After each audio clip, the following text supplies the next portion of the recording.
তেখেত সঁচাকৈয়ে এজন অভদ্ৰ মানুহ, কোনো ধৰণৰ ব্যৱহাৰ তেওঁ নাজানে। অসুস্থ দেহাৰে জুবিন দা ছিংগাপুৰলৈ গ'ল অনুষ্ঠান কৰিবলৈ। সমস্ত দায়িত্ব সিদ্ধাৰ্থ শৰ্মাৰ হয়। তেখেতে ক'ত যাব, কি খাব, কেতিয়া শুব, কি কৰিব, কি পিন্ধিব। তুমি ফূৰ্তি কৰিবলৈ যোৱা নাই, তুমি অন ডিউটি আছিলা। তুমি জুবিন দাৰ যত্ন ল'ব লাগিছিল, জুবিন দাক ৰাখিব লাগিছিল। নমস্কাৰ। শৰীৰটো যথেষ্ট অসুস্থ, কিন্তু তথাপিও তাৰে মাজতে যিহেতু আমাৰ কাৰোৱে মনটো ঠিক নহয়, বিৰাট অশান্তিত জীয়াই আছো, সেইবাবে মোৰো দুটামান কথা ক'বলৈ মন গ'ল আকৌ, সেইবাবে ভিডিঅ'টো বনাইছোঁ। জুবিন দাৰ মৃত্যু ইতিমধ্যে 7 দিন পাৰ হ'ল আৰু 7 দিনতেই আমি কোনো ধৰণৰ কনক্ৰিট সলিউশ্যন পোৱা নাই। তেখেতৰ ন্যায়ৰ বাবে, তেখেতৰ মৃত্যুৰ আঁৰত যি ৰহস্য আমি গম পালোঁ, সেই ৰহস্য ফাদিল এতিয়ালৈকে হোৱাব পৰা নাই। লগতে যিকেইজন ব্যক্তি সেই ঘটনাস্থলীত আছিলে, সেই ব্যক্তিকেইজনৰ কোনো ধৰণৰ স্পষ্টীকৰণ আমি পোৱা নাই, কোনো ধৰণৰ তেওঁলোকক কোনো ধৰিব পৰা নাই। এতিয়া কথাটো হ'ল, মই ক'ব বিচাৰিছোঁ দুটামান কথা সিদ্ধাৰ্থ শৰ্মা আৰু শ্যামকানু মহন্তক লৈ পেলাই। কাৰণ মই এওঁলোক দুজনকেই জানো, বাকী তাত থকা ছিংগাপুৰৰ যিকেইজন অসম এছ'চিয়েশ্যনৰ লোক আছিলে, তেওঁলোকৰ কথাটো মই নকওঁৱেই, কাৰণ তেওঁলোকতো ইমান দিনে নিমাত হৈ আছে। কিয় নিমাত হৈ আছে মই নাজানো, মোৰ কোনো আইডিয়াই নাই। আচলতে ইমান ডাঙৰ ঘটনা ঘটি গ'ল, কিন্তু তেওঁলোকৰ মাতেই নাই। যা হওক, প্ৰথমতে আহোঁ সিদ্ধাৰ্থ শৰ্মাৰ ওচৰত। সিদ্ধাৰ্থ শৰ্মা হৈছে one and only manager of Zubeen Garg signs 10 to 12 years, যিমান দূৰ মই জানো। তেখেতক প্ৰথম সাক্ষাৎ হৈছিলে মোৰ 2015 চনত, আৰু তেতিয়াৰে পৰাই এতিয়া যেনেকৈ চৰ্চা চলি আছে তেখেত এগৰাকী অভদ্ৰ অসভ্য মানুহ, তাত মোৰ কোনো ধৰণৰ আচলতে ডিনায়েল নাই। তেখেত সঁচাকৈয়ে এজন অভদ্ৰ মানুহ, কোনো ধৰণৰ ব্যৱহাৰ তেওঁ নাজানে। আৰু সেই সময়ত যেতিয়া মোৰ সাক্ষাৎ হৈছিলে, তেতিয়া মই একেবাৰে নতুন আছিলোঁ, সেইবাবে মই বহুত কথা সহ্য কৰিছিলোঁ, বহুত কথা মই তেনেকৈ থাকি গৈছিলোঁ, নিমাত হৈ থাকি গৈছিলোঁ। কিন্তু ইমান বছৰে এইকাৰণে কোৱা নাছিলোঁ কোনে। আৰু এতিয়া বহুতে প্ৰশ্ন কৰিছে যে সিদ্ধাৰ্থৰ কথা এতিয়া সকলোৱে কিয় কৈ আছে। মোৰ ওচৰত সেইটো উত্তৰ আছে। ইমান দিনে আমি আচলতে একো কোৱা নাছিলোঁ, কাৰণ তেনেকুৱা কোৱাৰ কোনো পৰিৱেশো নাছিলেতো। সিদ্ধাৰ্থে এনেকুৱা দেখুৱায় যে জুবিন গাৰ্গৰ ওপৰত অধিকাৰ কেৱল সিদ্ধাৰ্থ শৰ্মাৰ আছে। সেনেকুৱা মই বুলি নহয়, আমাৰ গোটেই ফ্ৰেটাৰ্নিটিৰ মানুহে ক'ব এই কথাটো, যেন জুবিন দাৰ ওপৰত কপিৰাইটটো কেৱল সিদ্ধাৰ্থ শৰ্মাৰ। আৰু এনেকুৱাকে দেখুৱাব, এটা সময়ত আমিও ভাবিবলৈ বাধ্য হলো যে বা ইমান পজেচিভ, ইমান তেওঁ এগ্ৰেছিভ জুবিন দাৰ প্ৰতি, গতিকে নিশ্চয়কৈ তেওঁ সঁচাকৈ চাগে জুবিন দাক বহুত ভাল পায়, জুবিন দাক বহুত বেছি যত্ন লয়। আমি তেনেকৈ ভাবি পেলাই তাৰ সেই দুৰ্ব্যৱহাৰবিলাক বা যি মিছবিহেভ কৰে বা যি ধৰণৰ অভদ্ৰামী কৰে, সেইবিলাক আমি আচলতে আওকাণ কৰিছিলোঁ। সেইবোৰ একমাত্ৰ জুবিন দাৰ খাতিৰত আওকাণ কৰিছিলোঁ, আৰু আজি পৰ্যন্ত কোনে একো কোৱা নাছিলে। ছিংগাপুৰলৈ গ'ল, অসুস্থ দেহাৰে জুবিন দা ছিংগাপুৰলৈ গ'ল অনুষ্ঠান কৰিবলৈ। সমস্ত দায়িত্ব সিদ্ধাৰ্থ শৰ্মাৰ হয়। তেখেতে ক'ত যাব, কি খাব, কেতিয়া শুব, কি কৰিব, কি পিন্ধিব। তেখেত ইতিমধ্যে ৰেগুলাৰ বেচিছত মেডিচিন সেৱন কৰে, মেডিচিনো নাই খোৱা বুলি আমি জানিব পাৰিছোঁ। সেই অৱস্থাত ৰাতিটো পাৰ্টি কৰি দিনত নুশুই নেমেলি, তেখেতৰ শ্লিপ চাইকেলটো আমি সকলোৱে জানো, তেখেতে ৰাতিটো নুশুলে দিনটো শুৱে, সেইদিনাখন নুশুলে, ব্ৰেকফাষ্টো নকৰিলে। তেনেকৈ তেওঁ কিবা এখন অজান আইলেণ্ডলৈ লৈ গ'ল। কোনো ধৰণৰ নিৰাপত্তা নাই, কোনো ধৰণৰ মেডিকেল টিম নাই। আৰু মিষ্টাৰ সিদ্ধাৰ্থ শৰ্মা, মই তোমাক কওঁ যে তুমি যে তাত গৈছিলা, you were there to take care Zubeen Garg, you were there not to entertain yourself. তাত তুমি অন ডিউটি আছিলা। জুবিন দাৰ অনুষ্ঠান কৰিব যোৱা মানে অৰ্থটো কি হ'ল? জুবিন দাৰ অনুষ্ঠানটো কৰিব গৈছে ছিংগাপুৰত, তুমি তাৰে দায়িত্বত আছিলা। তুমি ফূৰ্তি কৰিব যোৱা নাই তাত, তুমি ফূৰ্তি কৰিবলৈ যোৱা নাই, তুমি অন ডিউটি আছিলা। তুমি জুবিন দাৰ যত্ন ল'ব লাগিছিল, জুবিন দাক ৰাখিব লাগিছিল। এতিয়া আহোঁ শ্যামকানু মহন্তৰ কথা কোৱাৰ আগতে আৰু এটা কথা ক'ম। এতিয়া নতুন কথা, বহুত কথা গম পালোঁ যে যিমানবোৰ ৰাইটছ আমি জুবিন দাৰ যিমানবোৰ গীত আছে, সেই গীতসমূহৰ সমূহ আমাৰ কাৰণে সম্পদ। সেই সম্পদসমূহৰ আঁৰত যি ৰেভিনিউ শ্বেয়াৰিঙৰ যি প্ৰপাৰাইটাৰ যিজনে পাব ৰেভিনিউ, সেইটোৰ সকলোতে সিদ্ধাৰ্থ শৰ্মাৰ নাম জড়িত হৈ আছে। এইটো কিমান দূৰ সত্য মই নাজানো, কিন্তু যদি সত্য হয় তেতিয়াহ'লে হাউ ডে ইউ তোমাৰ সাহস কেনেকে হ'ল? বহুতে বহুত কথা কৈ আছে, প্ৰপাৰ্টিৰ কথা কৈ আছে, মই নাজানো, তাৰ হোটেলৰ কথাও মই নাজানো, তাৰ পানী বটলৰ কোম্পানীৰ কথাও মই নাজানো। কিন্তু এতিয়া এনেকুৱা হৈ গ'ল কথাবোৰ যে সকলো কথা আমি জানিব লাগিব, আমাক প্ৰত্যেকটো প্ৰশ্নৰ উত্তৰ লাগিব। মাননীয় মুখ্যমন্ত্ৰী ডাঙৰীয়া হিমন্ত বিশ্ব শৰ্মা তেখেতে এইকেইদিন যি সাহস দেখুৱাইছে, যি ধৰণে ধুনীয়াকৈ জুবিন দাক বিদায়ৰ দিয়া সময়খিনি ইমান, গোটেই কাৰ্যসূচীখিনি ইমান সুন্দৰকে কৰিছে, তেখেত আচলতে ধন্যবাদৰ পাত্ৰ।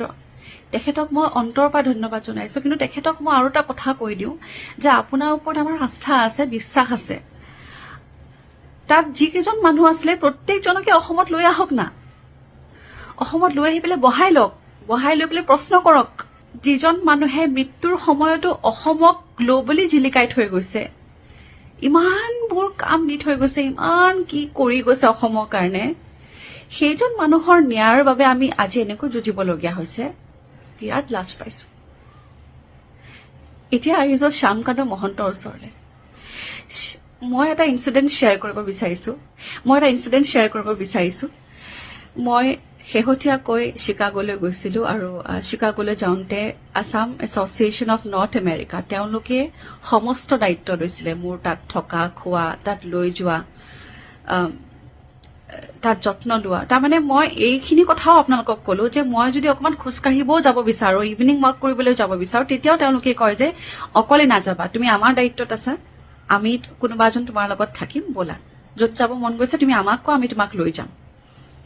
ইমানখিনি তেওঁলোকে, মইতো একোৱেই নহয় বুলি ক'লো, মোকেই তেওঁলোকে ইমান যত্ন লৈছে। Being the organizer of the event, North East ফেষ্টিভেলৰ অৰ্গেনাইজাৰ কোন? শ্যামকানু মহন্ত। তেখেতৰ ৰেছপন্সিবিলিটি আছিল জুবিন গাৰ্গ, এজন সাধাৰণ ব্যক্তি তেওঁ নহয়। ইমান অসুস্থ ব্যক্তি এজনক লৈ যোৱাটো প্ৰথম কথা সেইটোৱে ভুল। দ্বিতীয় কথাটো হ'ল কোনো মেডিকেল টিম নোহোৱাকৈ এই ধৰণে তেখেতক ৰখা কিয় গৈছিল তাত? আজি গম পালো, কালি গম পাইছো যে জুবিন দাৰ মৃত্যু হৈছিল 19 তাৰিখে, কিন্তু 20 আৰু 21 তাৰিখে নৰ্থ ইষ্ট ফেষ্টিভেল নাম সলাই পেলাই তাত অনুষ্ঠান অনুষ্ঠিত কৰিছে। লাজ নাপালে তেখেতে? মানে মই বুজিব পৰা নাই যে কি ধৰণৰ মানসিকতাই তেওঁলোকৰ, ইমান লাজ নাই আপোনালোকৰ। বিৰাট কষ্ট হৈছে, বিৰাট আঘাত পাইছো, বিৰাট লাজ পাইছো। তাৰমানে এইজন মানুহৰ কাৰণে আমি সকলোৱে এনেকৈ ভিডিঅ' কৰি এনেকৈ আপলোড কৰি থাকিবলগীয়া হৈছে, ৰাস্তাত আহিবলগীয়া হৈছে। মুঠতে মোৰ এটাই কথা, ছিংগাপুৰত এই যে জুবিন দাক যে এই লৈ গৈছিল, ইয়াত নে কি নাজানো, পাৰ্টিটোত প্ৰত্যেকজন অসমীয়া তাত থকা ছিংগাপুৰ এছ'চিয়েশ্যনৰ সিদ্ধাৰ্থ শৰ্মা, শ্যামকানু মহন্ত আৰু যত যিমান আছে আমি নাজানো, কাৰণ আমি সকলো কথা আমি এতিয়াও নাজানো। আমি যিমানখিনি কথা ভিডিঅ' ৰূপে আমি দেখি আছো ধাৰাবাহিকভাৱে, যিবোৰ কোনে আপলোড কৰিছে আমি সেইটোও নাজানো। আৰু ইমান দিনে ফোনকেইটা যে এনেকে যে আপলোড হৈছে, ফোনবোৰ আপোনালোকে চিজ কৰিব কিয় পৰা নাই? ফোনকেইটা আজি পৰ্যন্ত চিজ কিয় হোৱা নাই? সেইবোৰ প্ৰশ্ন মোৰ উত্থাপন হৈছে। ক্ষমা কৰিব, বহুত বেছি আৱেগিক হৈ আছো কাৰণে মোৰ চাগে কিবা কিবি শব্দ ভুল হৈছে, কিবা কিবি মই হয়তো কওঁতে কিবা ভুল কৰিছো। কিন্তু আমাৰ সকলোৰে এটাই কথা, অনুগ্ৰহ কৰিছো, অনুৰোধ জনাইছো, জুবিন দাৰ, আমাৰ মৰমৰ জুবিন দাক আমি জাষ্টিচ দিব লাগিব। এতিয়া মই দেখিছো বহুত মানুহে বহুত কথা উলিয়াইছে। ইতিমধ্যে মই আজি ৰাতিপুৱা এটা নিউজ দেখিলো, চিকিউৰিটি দাদাজনক সুধিছিলে কোন কোন আহিছিল তেওঁলোকৰ ঘৰলৈ। তাত কৈছে যে জুবিন দা আহিছিলে বহুতবাৰ আৰু বহুত শিল্পী আহিছিলে। তেতিয়া মোৰ নামটো লৈছে যে দীপলিনা আহিছিলে, এবাৰ আহিছিলে। তেখেতে সঁচা কথা কৈছে, মই এবাৰ গৈছিলো। যোৱা বছৰৰ কথা, যোৱা বছৰ জানুৱাৰী মাহৰ কথা, সেইদিনাখন আছিলে গপশ্বপ মিউজিক এৱাৰ্ড। গপশ্বপ মিউজিক এৱাৰ্ডত মই এংকাৰ আছিলো যোৱা বছৰ। আৰু এংকাৰিঙৰ সময় ৰাতিপুৱা ভাগতে শ্যামকানু মহন্ত তেওঁলোকে আমাক ফোন মাৰিছিল, আমাক কৈছিল যে তোমালোকৰ লগত আমাৰ কথা আছে। মোক বুলি নহয়, বহুত ছিংগাৰক ফোন কৰিছিল, বহুত গায়ক গায়িকাক ফোন মাৰিছিল যে আমি বহুতক আজি আমন্ত্ৰণ কৰিছো আমাৰ ঘৰলে ভাত খাবলে, বহুত গভৰ্ণমেণ্ট অফিচিয়েলছ আহিব, নন গভৰ্ণমেণ্ট অফিচিয়েলছ আহিব, তুমিও আহিবা। তেতিয়া মই কৈছিলো যে নাই, মোৰ এংকাৰিং আছে শ্যামকানু দা, মোৰতো দেৰি হ'ব। তেওঁ কৈছিলে একো নাই, সকলোৰে তাততো বহুজন যাব, যিহেতু গপশপ মিউজিক আৱাৰ্ড বহুত শিল্পী তাত থাকিব, তেওঁলোকেও অনুষ্ঠানটো মানে এটেণ্ড কৰি ৰাতিলৈ আহিব আমাৰ ঘৰলে, তোমালোকো আহিব পাৰিবা। ঠিক আছে, কথাৰ মতে কাম। অনুষ্ঠান শেষ কৰিলো, সেই হওঁতে চাগে 10:30 বাজি গৈছিলে গপশপ মিউজিক এৱাৰ্ড। তাৰ পাছত গম পালো যে বিশ্বত শইকীয়াও একেলগে আমি আগপিছকে গৈছো, আমি শ্যামকানু মহন্তৰ ঘৰ পালোগে। বিশ্বত শইকীয়া আছিলে মোৰ লগত, বিশ্বতৰ লগত তেখেতৰ টিম মেম্বাৰ্ছ কোনোবা তেওঁৰ বন্ধু বান্ধৱ আছিলে। আৰু তেতিয়া অলমষ্ট তেওঁলোকৰ খানা শেষ হৈছে, তাৰমানে মানুহবোৰ গুচি গ'ল। সকলো ডাইনিং টেবুলত বহি পেলাই আমি ভাত খাবলৈ মাতিলে, আমি ভাত খালো। আমি সকলোৱে ভাত চাত খাই মেলি আমি ৰৈ আছো আৰু কি কথা পাতিবলৈ মাতিছে আমাক কওক, আৰু আমি ঘৰলৈ যাব লাগে। নাই, তেওঁলোকৰ বেলেগ কথা নাই। তেখেতৰ পত্নীও আছিলে বাৰু, সিদিনা পত্নী আছিলে, বহুতো মানুহ আছিলে। ৰৈ আছো যে গানৰ কথা কব নেকি, শ্ব'ৰ কথা কব নেকি, ৰঙালীৰ কথা কব নেকি, যিহেতু ময়ো ৰঙালীৰ অনুষ্ঠান পৰিৱেশন কৰিছো। চিনেমা এখন বনাম বুলি কৈছিল তেখেতে, চিনেমা জুবিন দা আছে, পাপন দা আছে, এইবিলাক কৈছিলে। চিনেমাখনৰ কথাও পাতিম বুলি কৈছিলে। গতিকে আমি ৰৈ থাকিলো, কিন্তু আমাক তেনেকুৱা ধৰণৰ কোনো কথা নকলে। আমি ভাত চাত খাই পেলাই আমি ঘৰখন আমাক দেখুৱালে, তেওঁ নতুনকে গঢ়া ঘৰখন আমাক দেখুৱালে, জিম দেখুৱালে, টেৰেছ দেখুৱালে, আৰু বিভিন্ন ৰুমবোৰ দেখুৱালে, আৰু কিবা দেখুৱালে, আৰু এইবিলাক মুঠতে মোৰ মনত পৰা নাই। ঘৰ চৰ দেখুৱাই মেলি লাষ্টত মানে আমি বিশ্বত আৰু মই গুচি আহিলো। তাৰপা ৰাতি 11:30 বাজিছে, আমি গুচি আহিলো। সেইটোৱে মোৰ প্ৰথম আৰু শেষবাৰৰ বাবে তেখেতৰ ঘৰলৈ মই গৈছো। এতিয়া কথাটো হ'ল, আমি অসমীয়া হিচাপে মোৰ দুটামান কথা কবলগীয়া আছে, যে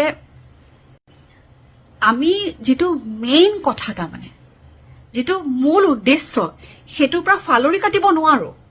এতিয়া দেখিবলৈ পাইছো যে সামাজিক মাধ্যমত বহুজনে বহু ধৰণৰ কথা উলিয়াইছে। সেই কথাবিলাক আমি পিছতো আলোচনা কৰিব পাৰিম।